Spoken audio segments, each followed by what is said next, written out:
गौरी पुत्र गणेश भगवान की जय। बोलिए श्री लक्ष्मी नारायण भगवान जी की जय। बोलिए श्री बृहस्पति देवता की जय। जय श्री कृष्णा, राधे राधे। आज आषाढ़ मास के शुक्ल पक्ष का गुरुवार है और आज के दिन गुरुवार का व्रत रखने तथा बृहस्पतिवार की व्रत कथा को सुनने से भगवान श्री लक्ष्मी नारायण जी की कृपा से मान सम्मान में वृद्धि होती है, भाग्य के द्वार खुल जाते हैं एवं हर तरह की धन से जुड़ी समस्याएं दूर हो जाती हैं। तो आप लोग बड़ी ही श्रद्धा और प्रसन्न चित मन से बृहस्पतिवार की व्रत कथा को पूरा अवश्य सुनिएगा। इस कथा को सुनने से मनुष्यों के सभी पाप और संकट कट जाते हैं और मनोकामनाओं की पूर्ति होती है। तो आप लोग पूरी श्रद्धा और प्रसन्न चित मन से इस कथा को पूरा अवश्य सुनिएगा।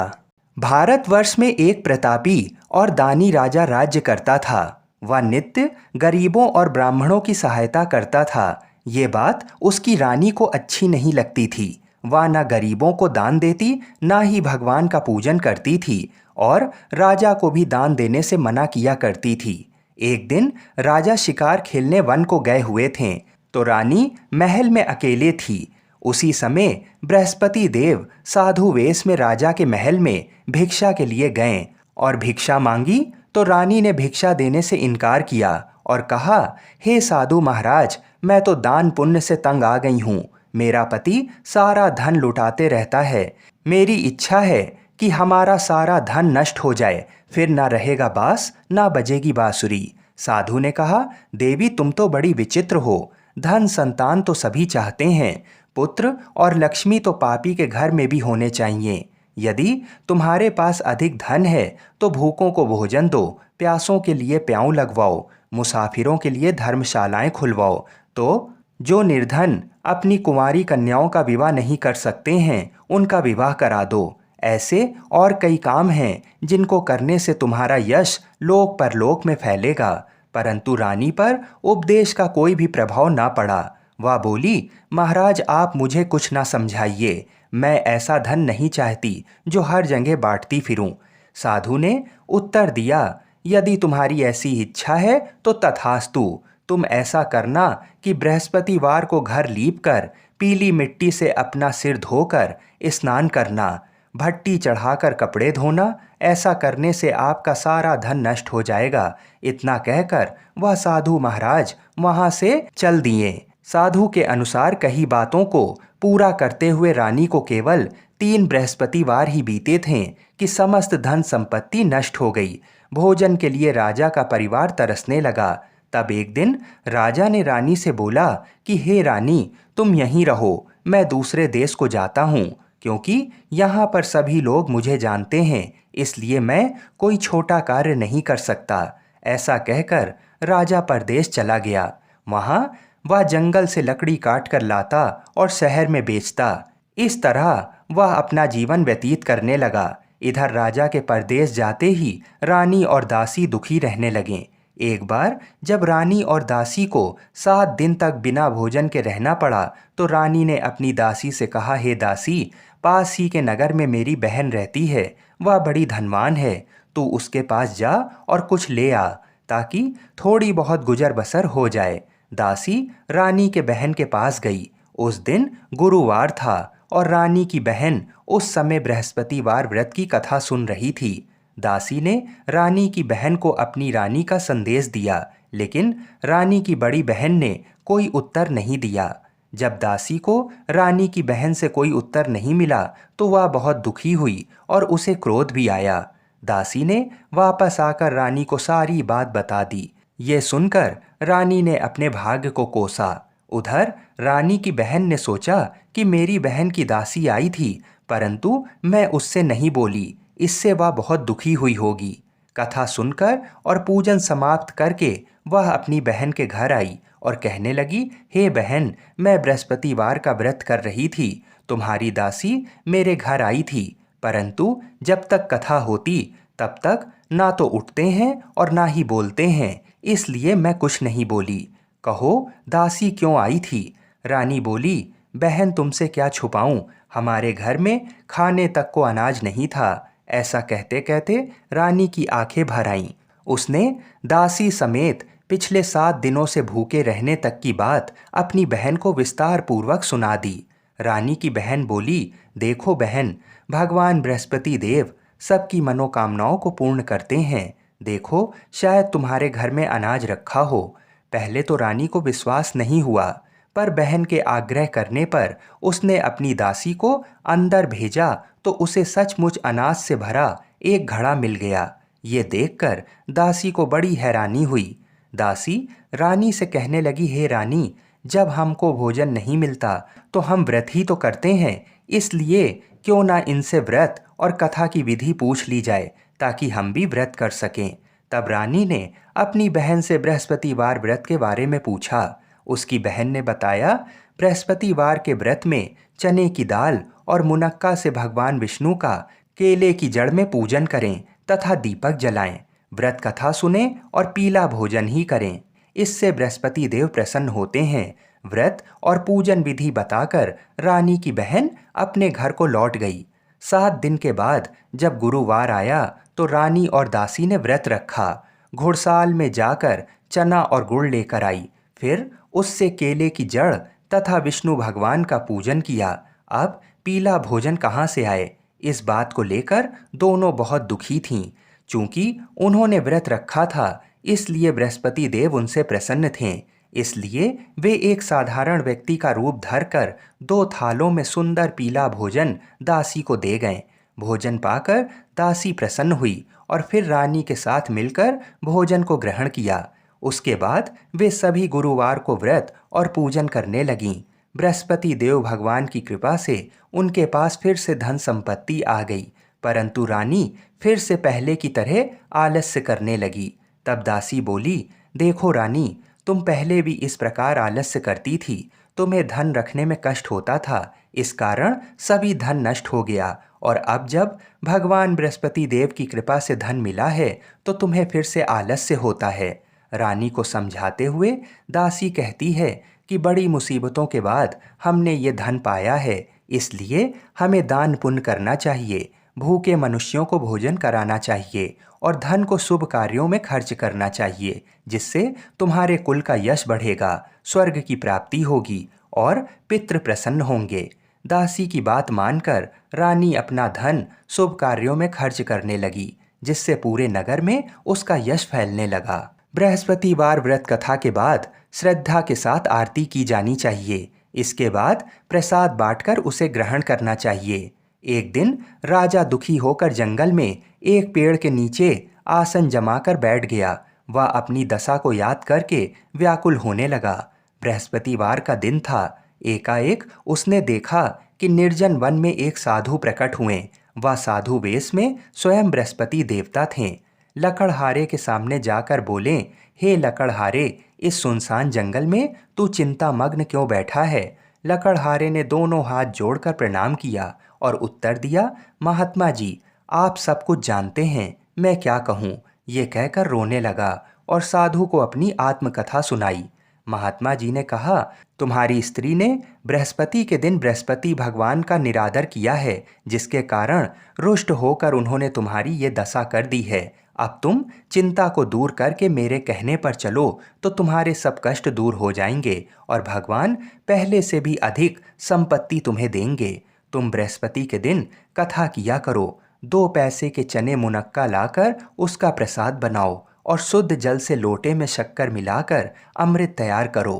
कथा के पश्चात अपने सारे परिवार और सुनने वाले प्रेमियों में अमृत व प्रसाद बांटकर आप भी ग्रहण करो। ऐसा करने से भगवान तुम्हारी सब मनोकामनाएं पूरी करेंगे। साधु के ऐसे वचन सुनकर लकड़हारा बोला, हे प्रभु, मुझे लकड़ी बेचकर इतना पैसा नहीं मिलता जिससे भोजन के उपरांत कुछ बचा सकूं। मैंने रात्रि में अपनी स्त्री को व्याकुल देखा है।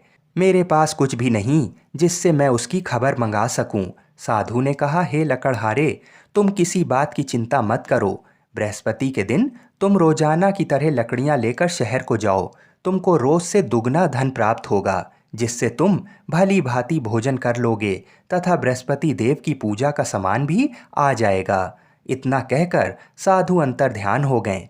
धीरे धीरे समय व्यतीत होने पर फिर वही बृहस्पतिवार का दिन आया। लकड़हारा जंगल से लकड़ी काटकर किसी शहर में बेचने गया। उसे उस दिन और दिन से अधिक पैसा मिला। राजा ने चना गुड़ आदि लाकर गुरुवार का व्रत किया। उस दिन से उसके सभी कलेश दूर हुए। परंतु जब दोबारा गुरुवार का दिन आया तो बृहस्पतिवार का व्रत करना भूल गया। इस कारण बृहस्पति भगवान नाराज हो गए। उस दिन उस नगर के राजा ने विशाल यज्ञ का आयोजन किया तथा शहर में ये घोषणा करा दी कि कोई भी मनुष्य अपने घर में भोजन ना बनावे, ना आग जलावे। समस्त जनता मेरे यहाँ भोजन करने आए। इस आज्ञा को जो नहीं मानेगा उसे फांसी की सजा दी जाएगी। इस तरह की घोषणा संपूर्ण नगर में करवा दी गई। राजा की आज्ञा अनुसार शहर के सभी लोग भोजन करने गए, लेकिन लकड़हारा कुछ देर से पहुंचा। इसलिए राजा उसको अपने साथ घर लिवा ले गए और वहां ले जाकर भोजन करा रहे थे तो रानी की दृष्टि उस खूंटी पर पड़ी जिस पर उसका हार लटका हुआ था। वह वहां पर दिखाई नहीं दिया। रानी ने निश्चय किया कि मेरा हार इस मनुष्य ने चुरा लिया है। उसी समय सिपाहियों को बुलाकर उसको कारागार में डलवा दिया। जब लकड़हारा कारागार में पड़ गया और बहुत दुखी होकर विचार करने लगा कि ना जाने कौन से पूर्व जन्म के कर्म से मुझे ये दुख प्राप्त हुआ है, और उसी साधु को याद करने लगा जो कि जंगल में मिला था। उसी समय तत्काल बृहस्पति देव साधु के रूप में प्रकट हुए और उसकी दशा को देखकर कहने लगे, अरे मूर्ख, तूने बृहस्पति देव की कथा नहीं करी, इस कारण तुझे दुख प्राप्त हुआ है। अब चिंता मत कर। बृहस्पतिवार के दिन कारागार के दरवाजे पर 4 पैसे पड़े मिलेंगे। उनसे तू बृहस्पति देव की पूजा करना, तेरे सभी कष्ट दूर हो जाएंगे। बृहस्पति के दिन उसे 4 पैसे मिले। लकड़हारे ने कथा कही। उसी रात्रि को बृहस्पति देव ने उस नगर के राजा को स्वप्न में कहा, हे राजा, तूने जिस आदमी को कारागार में बंद कर दिया है वह निर्दोष है, वह राजा है, उसे छोड़ देना। रानी का हार उस खूंटी पर लटका है। अगर तू ऐसा नहीं करेगा तो मैं तेरे राज्य को नष्ट कर दूंगा। इस तरह रात्रि के स्वप्न को देखकर राजा प्रातःकाल उठा और खूंटी पर हार देखकर लकड़हारे को बुलाकर क्षमा मांगी तथा लकड़हारे को योग्य सुंदर वस्त्र आभूषण देकर विदा कर दिया। बृहस्पति देव की आज्ञा अनुसार लकड़हारा अपने नगर को चल दिया। राजा जब अपने नगर के निकट पहुंचा तो उसे बड़ा आश्चर्य हुआ। नगर में पहले से अधिक बाग, तालाब, कुएं तथा बहुत सी धर्मशाला, मंदिर आदि बन गए थे। राजा ने पूछा कि ये किसका बाग है और धर्मशाला किसकी है। तब नगर के सब लोग कहने लगे, ये सब रानी और बांदी के हैं। तो राजा को आश्चर्य हुआ और गुस्सा भी आया।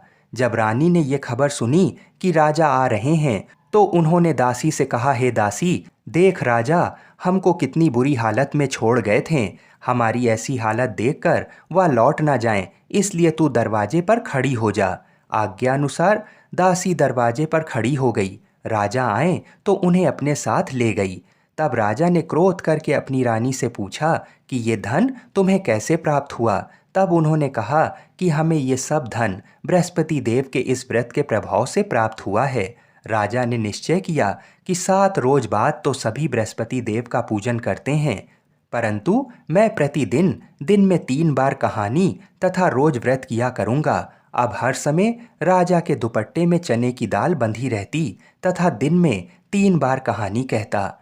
एक रोज राजा ने विचार किया कि चलो अपनी बहन के यहाँ हो आएं। इस तरह निश्चय कर राजा घोड़े पर सवार हो अपनी बहन के यहाँ को चला गया। मार्ग में उसने देखा कि कुछ आदमी एक मुर्दे को लेकर जा रहे हैं। उन्हें रोककर राजा कहने लगे, अरे भाइयों, मेरी बृहस्पति देव की कथा सुन लो। वे बोले, लो, हमारा तो आदमी मर गया है, इसको अपनी कथा की पड़ी है। परंतु कुछ आदमी बोले, अच्छा कहो, हम तुम्हारी कथा भी सुनेंगे। राजा ने दाल निकाली और जब कथा आधी हुई थी कि मुर्दा हिलने लगा, और जब कथा समाप्त हो गई तो राम राम करके मनुष्य उठकर खड़ा हो गया। आगे मार्ग में उसे एक किसान खेत में हल चलाता मिला। राजा ने उसे देख और उससे बोला, अरे भैया, तुम मेरी बृहस्पतिवार की कथा सुन लो। किसान बोला, जब तक मैं तेरी कथा सुनूंगा तब तक 4 हरैया खेत जोत लूंगा। जा अपनी कथा किसी और को सुनाना। इस तरह राजा आगे चलने लगा। राजा के हटते ही बैल पछाड़ खाकर गिर गए तथा किसान के पेट में बड़ी जोर का दर्द होने लगा। उस समय उसकी माँ रोटी लेकर आई। उसने जब ये देखा तो अपने पुत्र से सब हाल पूछा और बेटे ने सभी हाल कह दिया। तो बुढ़िया दौड़ी दौड़ी उस घुड़सवार के पास गई और उससे बोली कि मैं तेरी कथा सुनूंगी, तू अपनी कथा मेरे खेत पर चलकर ही कहना। राजा ने बुढ़िया के खेत में जाकर कथा कही, जिसके सुनते ही वह बैल उठ खड़े हुए तथा किसान के पेट का दर्द भी बंद हो गया। राजा अपनी बहन के घर पहुंच गया। बहन ने भाई की खूब मेहमानी की। दूसरे रोज प्रातःकाल राजा जागा तो वह देखने लगा कि सब लोग भोजन कर रहे हैं। राजा ने अपनी बहन से कहा, ऐसा कोई मनुष्य है जिसने भोजन नहीं किया हो? मेरी बृहस्पतिवार की कथा सुन ले। बहन बोली, हे भैया, ये देश ऐसा ही है कि पहले यहाँ लोग भोजन करते हैं, बाद में अन्य काम करते हैं। अगर कोई पड़ोस में हो तो देख आओ। वह ऐसा कहकर देखने चली गई, परंतु उसे कोई ऐसा व्यक्ति नहीं मिला जिसने भोजन ना किया हो। अतः वह एक कुम्हार के घर गई जिसका लड़का बीमार था। उसे मालूम हुआ कि उनके यहाँ 3 रोज से किसी ने भोजन नहीं किया है। रानी ने अपने भाई की कथा सुनने के लिए कुम्हार से कहा और वह तैयार हो गया। राजा ने जाकर बृहस्पतिवार की कथा कही, जिसको सुनकर उसका लड़का ठीक हो गया। अब तो राजा की प्रशंसा होने लगी। एक रोज राजा ने अपनी बहन से कहा कि हे बहन, हम अपने घर को जाएंगे, तुम भी तैयार हो जाओ। राजा की बहन ने अपनी सास से कहा। सास ने कहा, हाँ चली जाओ, परंतु अपने लड़के को मत ले जाना, क्योंकि तेरे भाई की कोई औलाद नहीं है। बहन ने अपने भैया से कहा, हे भैया, मैं तो चलूंगी, पर कोई बालक नहीं आएगा। राजा बोला, जब कोई बालक नहीं चलेगा तब तुम ही क्या करोगी? बड़े दुखी मन से राजा अपने नगर को लौट आया। राजा ने अपनी रानी से कहा, हम निर्वंशी हैं, हमारा मुंह देखने का धर्म नहीं है और कुछ भोजन आदि नहीं किया। रानी बोली, हे प्रभु, बृहस्पति देव ने हमें सब कुछ दिया है, वह हमें औलाद अवश्य देंगे। उसी रात को बृहस्पति देव ने राजा से स्वप्न में कहा, हे राजा उठ, सभी सोच त्याग दे, तेरी रानी गर्भ से है। राजा को ये बात सुनकर बड़ी खुशी हुई। 9वें महीने में रानी के गर्भ से एक सुंदर पुत्र पैदा हुआ। तब राजा बोला, हे रानी, स्त्री बिना भोजन के रह सकती है, पर बिना कहे नहीं रह सकती। जब मेरी बहन आवे तो तुम उससे कुछ कहना मत। रानी ने सुनकर हाँ कर दिया। जब राजा की बहन ने ये शुभ समाचार सुना तो वह बहुत खुश हुई तथा बधाई लेकर अपने भाई के यहाँ आई। तभी रानी ने कहा, घोड़ा चढ़कर तो नहीं आई, गधा चढ़ी आई। राजा की बहन बोली, भाभी, मैं इस प्रकार ना कहती तो तुम्हें औलाद कैसे मिलती? बृहस्पति देव ऐसे ही हैं, जैसे जिसके मन में कामनाएं हैं सभी को पूर्ण करते हैं। जो सद्भावना पूर्वक बृहस्पतिवार का व्रत करता है एवं कथा पढ़ता है अथवा सुनता है, दूसरों को सुनाता है, बृहस्पति देव उसकी सभी मनोकामना पूर्ण करते हैं। भगवान बृहस्पति देव उसकी सदैव रक्षा करते हैं। संसार में जो मनुष्य सद्भावना से भगवान जी का पूजन व्रत सच्चे हृदय से करते हैं तो उनकी सभी मनोकामनाएं पूर्ण करते हैं। जैसी सच्ची भावना से रानी और राजा ने उनकी कथा का गुणगान किया तो उनकी सभी इच्छाएं बृहस्पति देव जी ने पूरी की। इसलिए पूर्ण कथा सुनने के बाद प्रसाद लेकर जाना चाहिए। हृदय से उसका मनन करते हुए जयकारा बोलना चाहिए। बोलो बृहस्पति देव की जय। बोलिए श्री लक्ष्मी नारायण भगवान की जय। बोलिए भगवान विष्णु की जय। बोलिए श्री राधा कृष्ण भगवान की जय। बोलिए श्री तुलसी शालिग्राम की जय। जय जय श्री राधे। आइए अब मनोकामनाओं को पूरी करने वाली बृहस्पति देव जी की कथा को सुनते हैं। प्राचीन काल में एक ब्राह्मण रहता था। वह बहुत निर्धन था। उसके कोई संतान नहीं थी। उसकी स्त्री बहुत मलिनता के साथ रहती थी। वह ना तो स्नान करती, ना किसी देवता का पूजन करती थी। इससे ब्राह्मण देवता बड़े दुखी थे। बेचारे बहुत कुछ कहते थे, किंतु उसका कुछ परिणाम नहीं निकलता था। भगवान की कृपा से ब्राह्मण की स्त्री के कन्या रूपी रत्न पैदा हुआ। कन्या बड़ी होने पर प्रातः स्नान करके विष्णु भगवान का जाप व बृहस्पतिवार का व्रत करने लगी। अपने पूजन पाठ को समाप्त करके विद्यालय जाती तो अपनी मुट्ठी में जौ भर कर ले जाती और पाठशाला के मार्ग में डालती जाती। जब वह पाठशाला से लौटती तो ये जौ स्वर्ण के हो जाते थे और वह लौटते समय उनको बीन कर घर ले जाती थी। एक दिन वह बालिका सूप में उस सोने के जौ को फटक कर साफ कर रही थी कि उसके पिता ने ये करते हुए देख लिया और कहा, बेटी, सोने के जौ के लिए सोने का सूप होना चाहिए। दूसरे दिन बृहस्पतिवार था। इस कन्या ने बृहस्पतिवार का व्रत रखा और बृहस्पति देव से प्रार्थना करके कहा, मैंने आपकी पूजा सच्चे मन से की हो तो मेरे लिए सोने का सूप दे दो। बृहस्पति देव ने उसकी प्रार्थना स्वीकार कर ली। रोजाना की तरह वह कन्या जौ फैलाती हुई जाने लगी। जब लौटकर जौ बीन रही थी तो बृहस्पति देव की कृपा से सोने का सूप मिला। उसे वह घर ले आई और उसमें जौ साफ करने लगी, परंतु उसकी माँ का वही ढंग रहा। एक दिन की बात है, वह कन्या सोने के सूप में जौ साफ कर रही थी। उस समय उस शहर का राजपुत्र वहां से होकर निकला। इस कन्या के रूप और कार्य को देखकर मोहित हो गया तथा अपने घर आकर भोजन तथा जल त्याग कर उदास होकर लेट गया। राजा को इस बात का पता लगा तो अपने प्रधानमंत्री के साथ उसके पास गए और बोले, हे बेटा, तुम्हें किस बात का कष्ट है? किसी ने अपमान किया है अथवा और कारण हो सो कहो, मैं वही कार्य करूँगा जिससे तुम्हें प्रसन्नता हो। अपने पिता की राजकुमार ने बातें सुनी तो वह बोला, मुझे आपकी कृपा से किसी बात का दुख और कष्ट नहीं है। किसी ने मेरा अपमान नहीं किया है, परंतु मैं उस लड़की से विवाह करना चाहता हूँ जो सोने के सूप में जौ साफ कर रही थी। ये सुनकर राजा आश्चर्य में पड़ गए और बोले, बेटा, इस तरह की कन्या का पता तुम ही लगाओ, मैं उसके साथ तुम्हारा विवाह अवश्य ही करवा दूंगा। राजकुमार ने उस लड़की के घर का पता बतलाया। तब मंत्री उस लड़की के घर गए और ब्राह्मण देवता को सभी हाल बताया। ब्राह्मण देवता राजकुमार के साथ अपनी कन्या का विवाह करने के लिए तैयार हो गए तथा विधि विधान के अनुसार ब्राह्मण की कन्या का विवाह राजकुमार के साथ हो गया। कन्या के घर से जाते ही पहले की भांति उस ब्राह्मण देवता के घर में गरीबी का निवास हो गया। अब भोजन के लिए भी अन्न बड़ी मुश्किल से मिलता था। एक दिन दुखी होकर ब्राह्मण देवता अपनी पुत्री के पास गए। तब बेटी ने पिता की दुखी अवस्था को देखा और अपनी माँ का हाल पूछा। तब ब्राह्मण ने पूरा हाल बता दिया।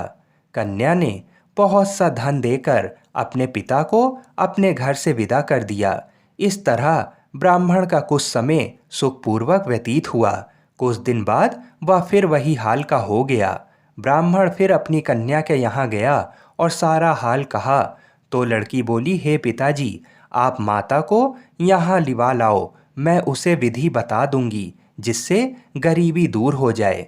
वह ब्राह्मण देवता अपनी स्त्री को साथ लेकर पहुँचे तो अपनी माँ को वह लड़की समझाने लगी, हे माँ, तुम प्रातःकाल प्रथम स्नान आदि करके विष्णु भगवान का पूजन करो तो तुम्हारी सब दरिद्रता दूर हो जाएगी। परंतु उसकी माँ ने एक भी बात नहीं मानी और प्रातःकाल उठकर अपनी पुत्री के बच्चों की जूठन को खा लिया। इससे उसकी पुत्री को भी बहुत क्रोध आया और एक रात को कोठरी से सभी सामान निकाल दिया और अपनी माँ को उसमें बंद कर दिया। प्रातःकाल उसे निकाला तथा स्नान आदि करा के पाठ करवाया तो उसकी माँ की बुद्धि ठीक हो गई और फिर प्रत्येक बृहस्पतिवार को व्रत रखने लगी। इस व्रत के प्रभाव से उसके माँ बाप बहुत ही धनवान और पुत्रवान हो गए और बृहस्पति जी के प्रभाव से इस लोक के सुख भोग कर स्वर्ग को प्राप्त हुए। आप सभी लोग बड़ी ही श्रद्धा और प्रेम से बोलिए विष्णु भगवान की जय। हम ऐसी मंगल कामना करते हैं कि भगवान श्री लक्ष्मी नारायण जी और बृहस्पति देव जी तथा भगवान शिव और माता पार्वती हम सभी की मनोकामनाओं को अवश्य ही पूर्ण करें। हर हर महादेव। एक संत बरसाने में रहते थे और हर रोज सुबह उठकर यमुना जी में स्नान करके राधा जी के दर्शन करने जाया करते थे। ये नियम हर रोज का था। जब तक राधा रानी के दर्शन नहीं कर लेते थे तब तक जल भी ग्रहण नहीं करते थे। दर्शन करते करते तकरीबन उनकी उम्र 80 वर्ष की हो गई। वे संत रोज की तरह सुबह उठें और यमुना में स्नान किया और राधा रानी के दर्शन को चले गए।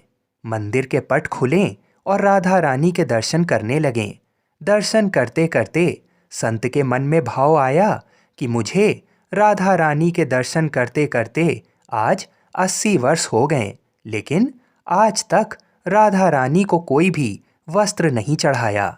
लोग राधा रानी के लिए कोई नारियल लाता है, कोई चुनरिया लाता है, कोई चूड़ी लाता है, कोई बिंदी लाता है, कोई साड़ी लाता है, कोई लहंगा चुनरिया लाता है, लेकिन मैंने तो आज तक कुछ भी नहीं चढ़ाया है। ये विचार संत जी के मन में आया, जब सभी मेरी राधा रानी के लिए कुछ ना कुछ लाते हैं तो मैं भी अपनी राधा रानी के लिए कुछ ना कुछ लेकर जरूर आऊँगा, लेकिन क्या लाऊं जिससे मेरी राधा रानी खुश हो जाएं। तो संत जी ये सोचकर अपनी कुटिया में आ गए। सारी रात सोचते सोचते सुबह हो गई। फिर वे उठकर स्नान किया और आज अपनी कुटिया में ही राधा रानी के दर्शन पूजन किए। दर्शन के बाद बाजार में जाकर सबसे सुंदर वाला लहंगा चुनरिया का कपड़ा लाएं और अपनी कुटिया में जाकर ही अपने ही हाथों से लहंगा चुन्नी को सिला और सुंदर से सुंदर उस लहंगा चुनरिया में गोटा लगाया। जब पूरी तरह से लहंगा चुन्नी को तैयार कर लिया तो मन में सोचा कि इस लहंगा चुनरिया को अपनी राधा रानी को पहनाऊंगा तो बहुत ही सुंदर मेरी राधा रानी लगेंगी। ये सोच करके आज संत जी उस लहंगा चुन्नी को लेकर राधा रानी जी के मंदिर को चले। मंदिर की सीढ़ियाँ चढ़ने लगें और अपने मन में सोच रहे थे कि आज मेरे हाथों के बनाए हुए लहंगा चुन्नी राधा रानी को पहनाऊंगा तो मेरी लाडली खूब सुंदर लगेंगी। ये सोच कर ही वे जा रहे थे। इतने में ही एक बरसाना की लड़की आई और बाबा से कहती है, बाबा आज बहुत ही खुश हो, क्या बात है, मुझे भी बताओ। तब बाबा ने कहा कि लाली आज मैं बहुत खुश हूँ। आज मैं अपने हाथों से राधा रानी के लिए लहंगा चुन्नी बनाया है। इस लहंगा चुन्नी को राधा रानी जी को पहनाऊंगा और मेरी राधा रानी बहुत सुंदर दिखेंगी। तब उस लाली ने कहा, बाबा मुझे भी दिखाओ कि आपने कैसा लहंगा चुन्नी बनाया है। लहंगा चुनरिया को देखकर वो लड़की बोली, अरे बाबा राधा रानी के पास तो बहुत सारी पोशाकें हैं, उन्हें पहनाकर आप क्या करोगे, इससे अच्छा तो आप मुझे ही दे दो। तो महात्मा बोले कि बेटी तुमको तो मैं दूसरी बाजार से दिलवा दूंगा, ये तो मैं अपने हाथ से बनाकर राधा रानी के लिए लेकर आया हूँ, तुमको और कोई दूसरी दिलवा दूंगा।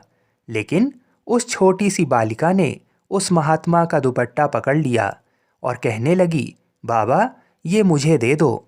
पर संत भी जिद करने लगे कि मैं तुम्हें दूसरी दिलवा दूंगा। लेकिन उस कन्या ने उनकी बात ना सुनी और संत के हाथ से वह लहंगा चुन्नी छीनकर भाग गई। अब तो बाबा को बहुत ही दुख लगने लगा कि मैंने आज तक राधा रानी को कुछ भी नहीं चढ़ाया था, लेकिन जब मैं लेकर आया तो ये लाली उसे लेकर भाग गई। मेरा तो जीवन ही खराब है, अब मैं क्या करूँगा।